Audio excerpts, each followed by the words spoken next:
Hello everyone, I'm Arya and this is Unstigmatized with Arya Garg. Through this podcast, we try to create a safe space for teens to understand, talk about, and manage their mental health. So if you're somebody who's interested in understanding teen mental health, or whether you're a parent, or a teacher, or a teen yourself, this place is for you. Today, we'll be talking to Arya Pandey about men's mental health. Arya, would you like to introduce yourself? So I'm Arya. I'm a 16-year-old in 11th, and I have my exams coming up. But I do really like this topic, and I do want to talk about it. So thank you, Arya, for having me. Great. So, how would you describe your relationship with mental health in the past year? Okay, so it's been, I don't know, it's pretty cliche to say it's been a journey, but it has.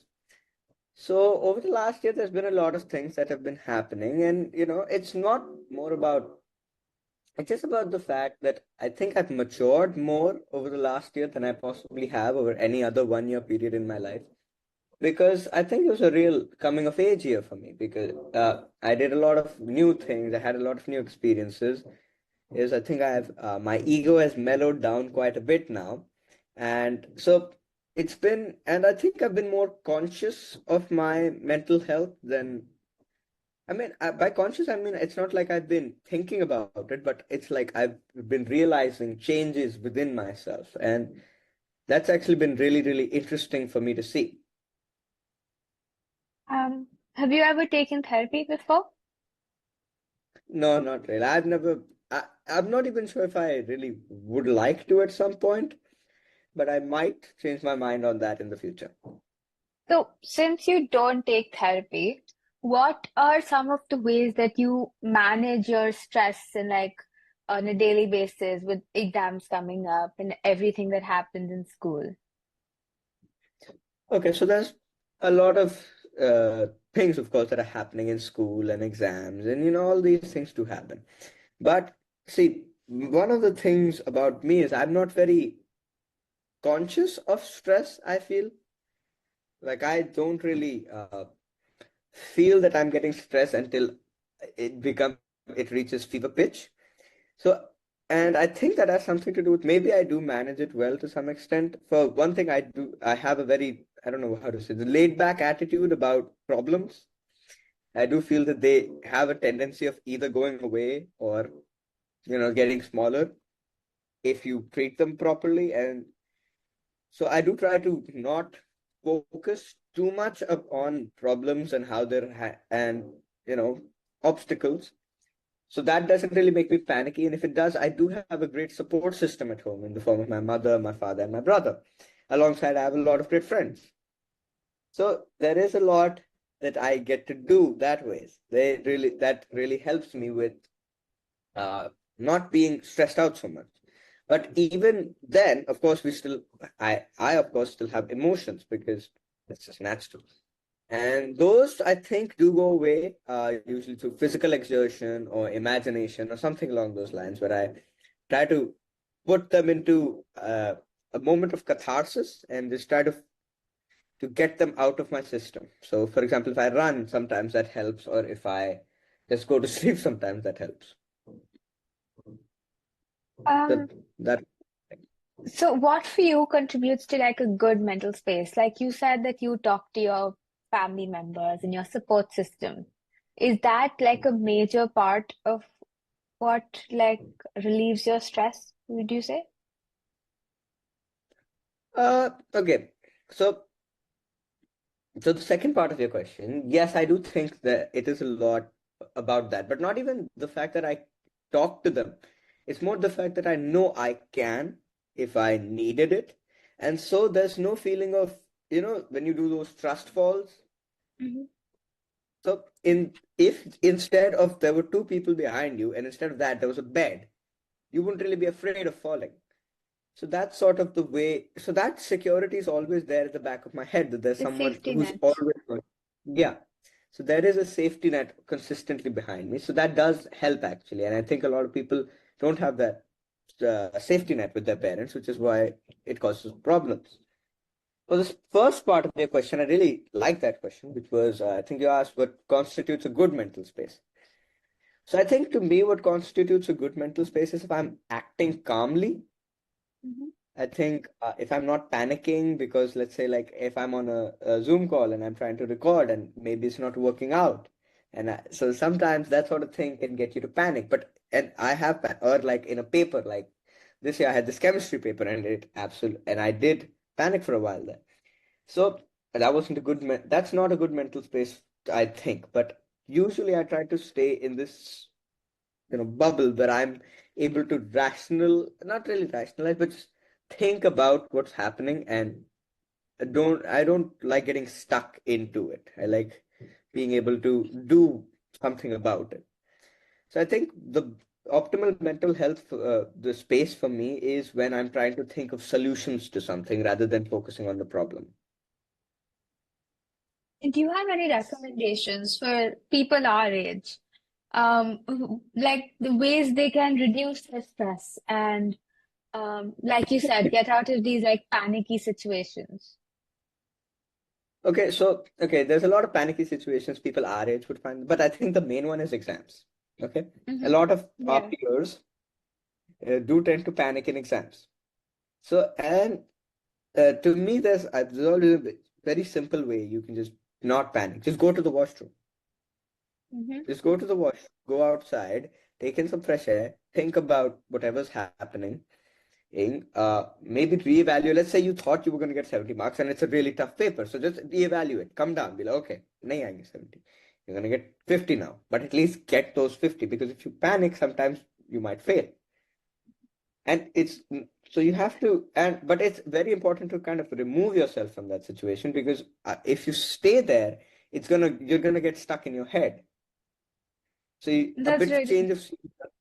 Yeah. What? That's good advice because last all of 10th grade in maths exams, I would forget to breathe, and then I would like then I realized that that was a big issue because I would never get good marks in maths, and I would forget to breathe in exams while I was fine during classes.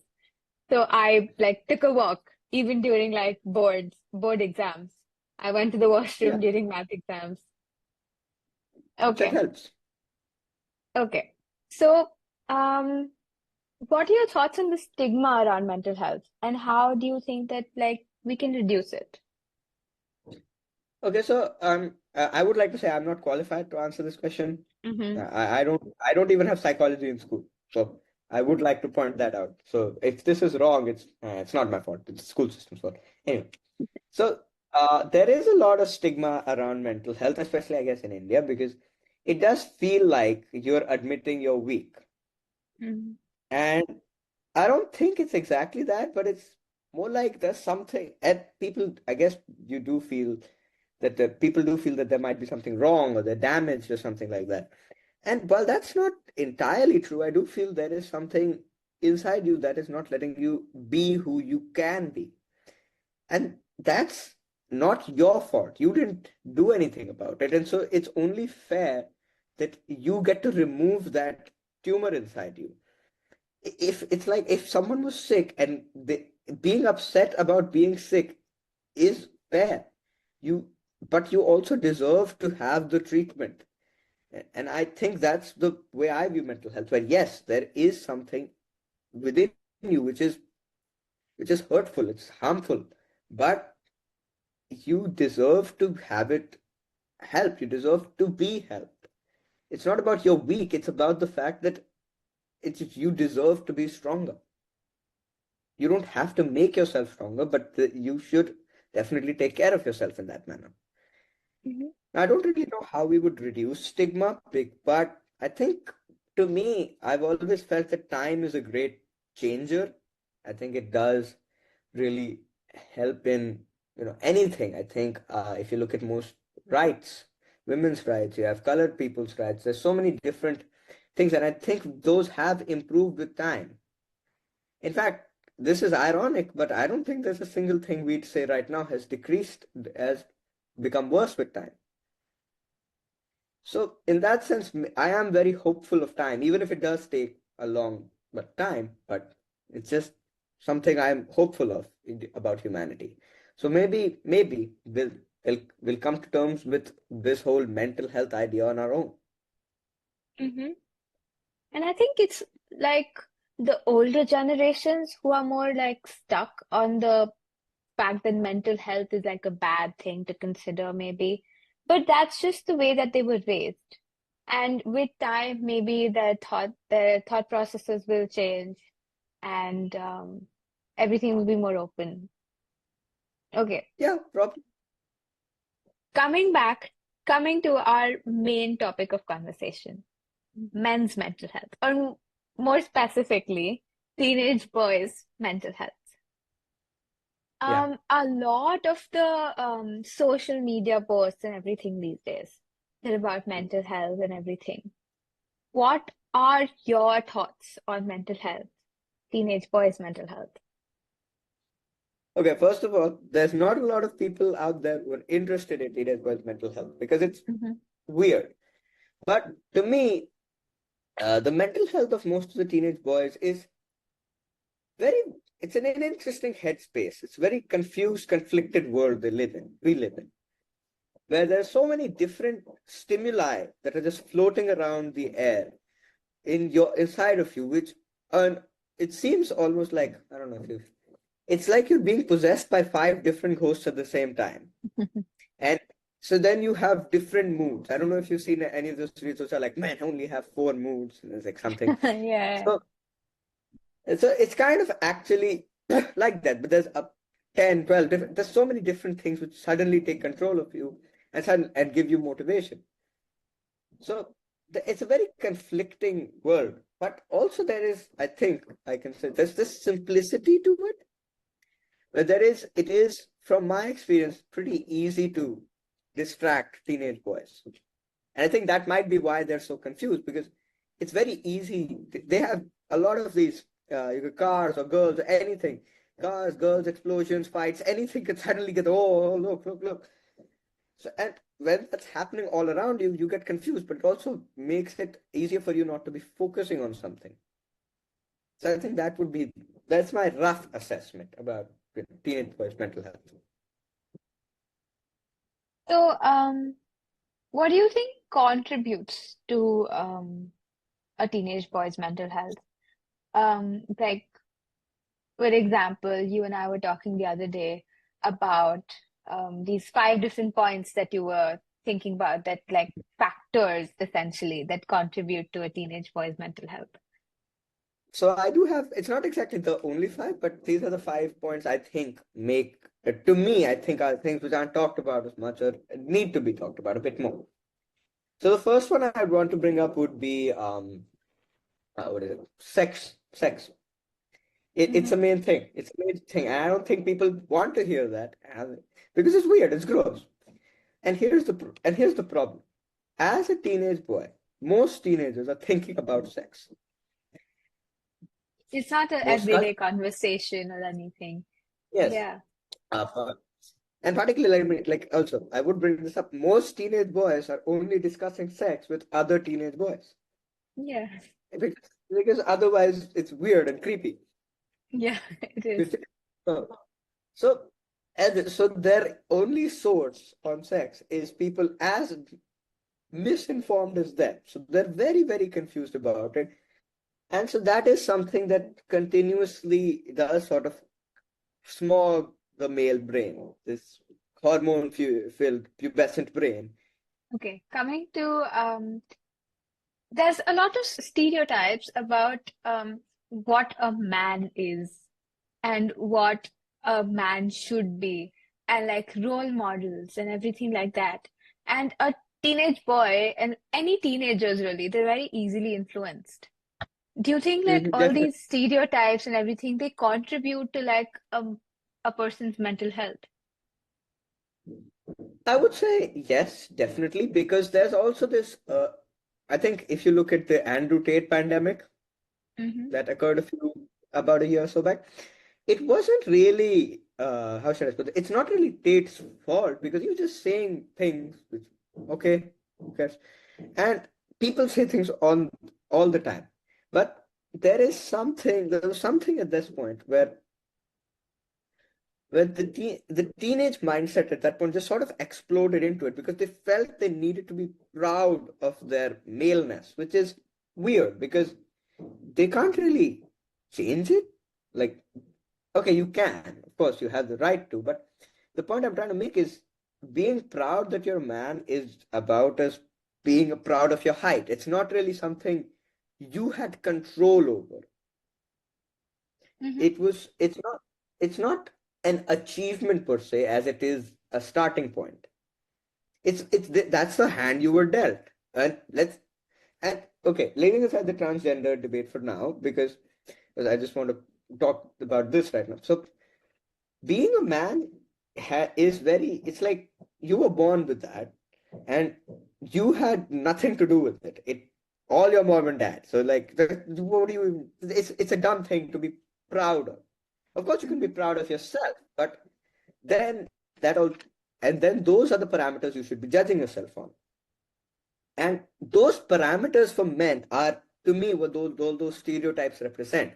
Because the parameters for men for a while now have been, oh, how strong are you? How tall are you? How rich are you?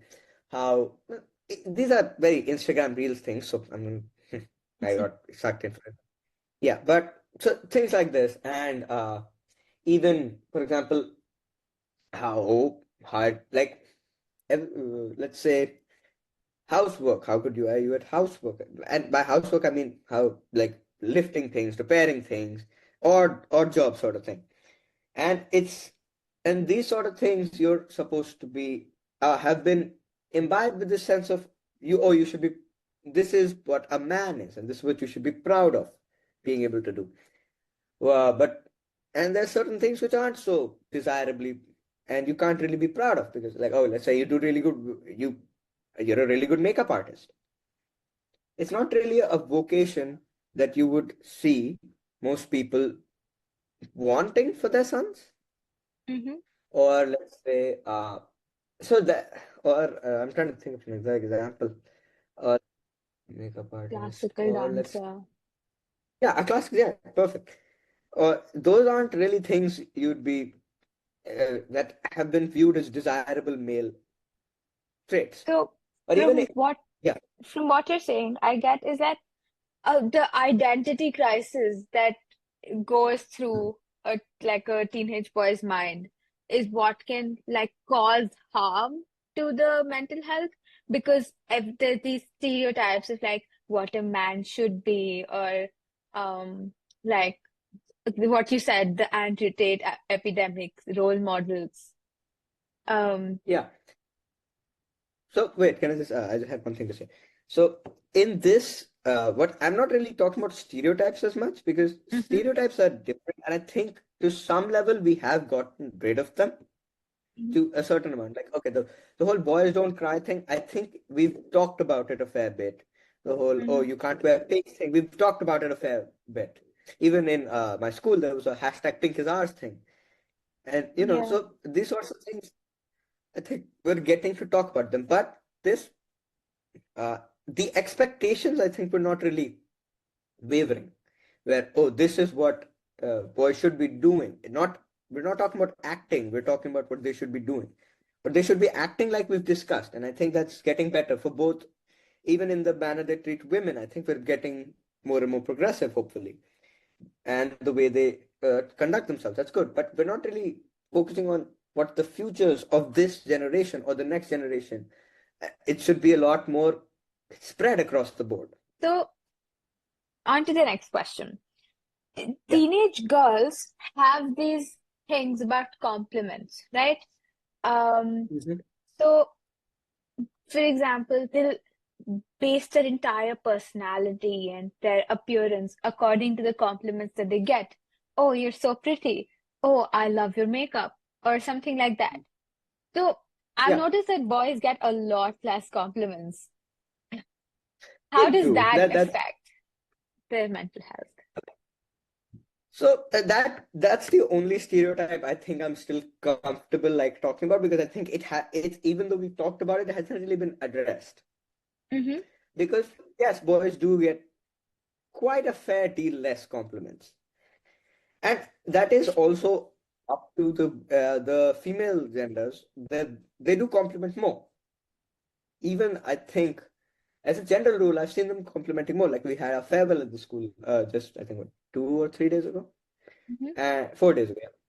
And anytime two women met, they were, oh, you look so pretty. Oh, that's such a gorgeous dress. And anytime two boys met, it was just arm clasps, chest thumps, and then oh yeah, and then they were just joking around with each other. So you know, why that is, I'm not very sure, but I do know why boys get less compliments.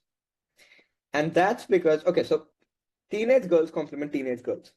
All right. Teenage girls don't compliment teenage boys, which is fair because there's with the way these buffoons think sometimes, it's easy to give off the wrong idea. So, and even if they won't do anything, it's still not something you want to propagate in their heads that, oh, I like, they like, no, it's just, but the big problem is that teenage boys aren't very fond of complimenting each other either. I think it's probably gotten better over the generations. So the last two generations might have been even worse on this. But I think it is at some degree you do need validation from your own gender.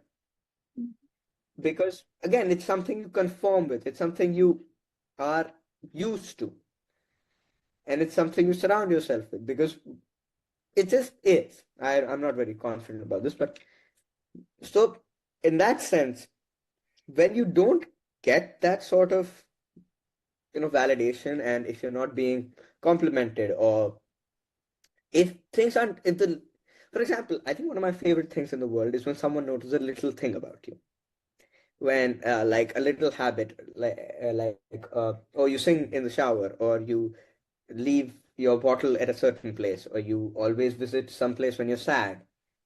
When someone notices these things about you, that makes you feel wanted.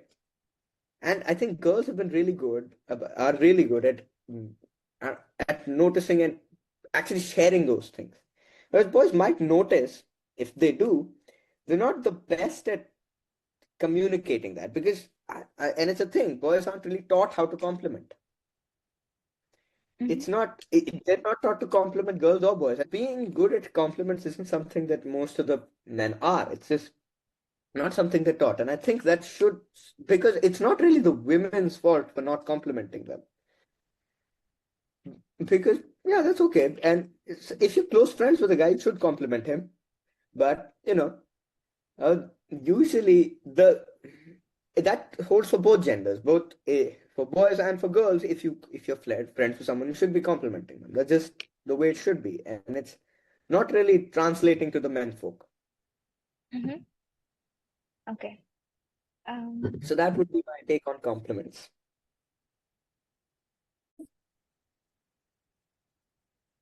Yeah. um, on a similar note, how does Mm. comfort from family and friends play into a teenage boy's mental health? Quite a lot actually, because being comfortable is really something that teenage boys seem to be marketed for. Hmm.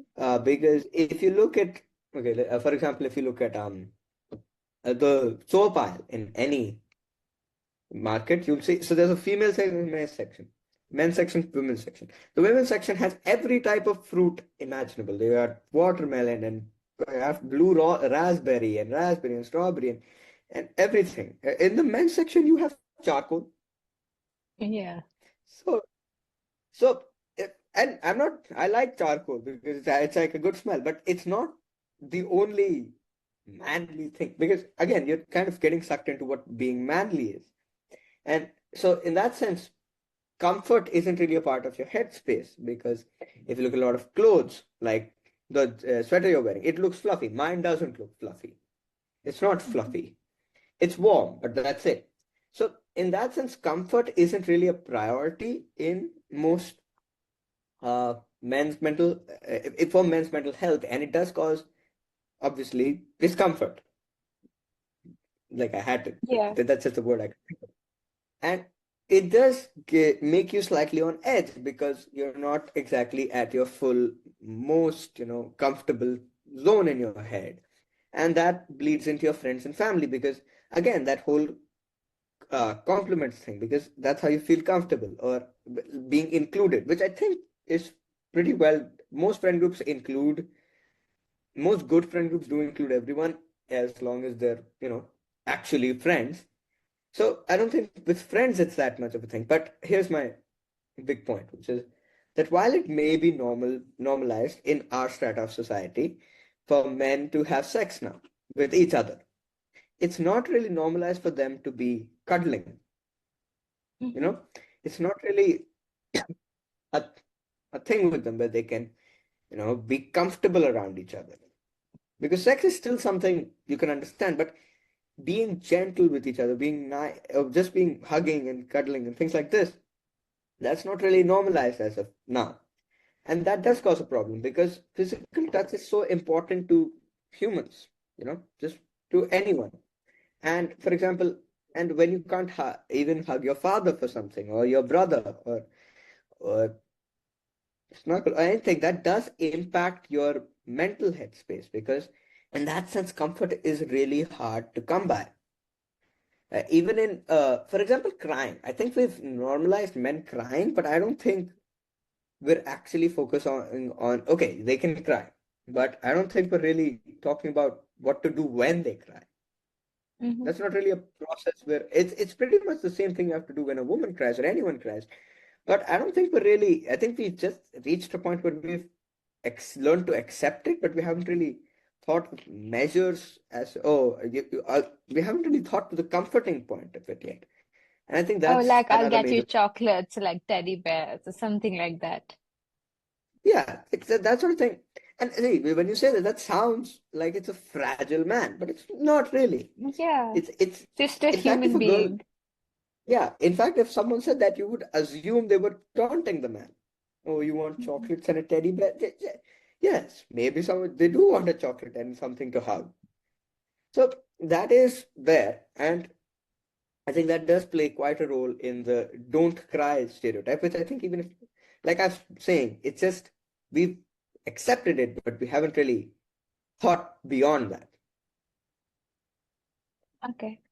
Um, One of the last points that I wanted to talk to you about is the impact of peer pressure on mental health. Could you elaborate on that with like personal experience or like something that you've noticed? Okay, I will. I don't really have. Okay, I think peer pressure usually for teenagers is drinking or drugs or something like that, and I don't really have the experience of being peer pressured into that. Uh, I think peer pressure also does apply. I think for jokes. I think it's very important because the sort of comedy, because a lot of friend groups are made on comedy. Hmm. It's just about those levity-filled moments which you're having with each other. And if your type of humor isn't funny to the people you're hanging around with, you might try to adopt theirs. And then that's harmful for you because when you try adopting someone else's style of humor, that's a very integral uh, integral part of you that you're leaving behind, that you're attempting to change. And then that really causes confliction within you. And then there's a point there somewhere where you don't know where you are or who you are. So it's really difficult with peer pressure to separate yourself from the mob of people who surround you. Because peer pressure isn't always intentional. Sometimes it's you pressuring yourself because of your peers. And when that sort of thing starts happening, you develop a hive mind mentality. And that's just, it really causes a lot of problems It's like because when it really, people have different friend groups and they have different personalities for each friend group. mhm. That sort of thing does, cause a lot of problems for, because then that gives you mental whiplash when you try to change from one to the other. So it a lot, I think, and it's a lot easier said than done, but I think it's better to just find the people who are friends with your natural self, who fit with your natural self, or to realize that not that being your natural self might just be better. Maybe they'll still like you. They probably will. Okay. Thank you for joining us, Arya. And it was really good having you here. Um, okay. And, don't forget to hit that subscribe button and follow us on Instagram @unstigmatized with Adya Garg for future updates.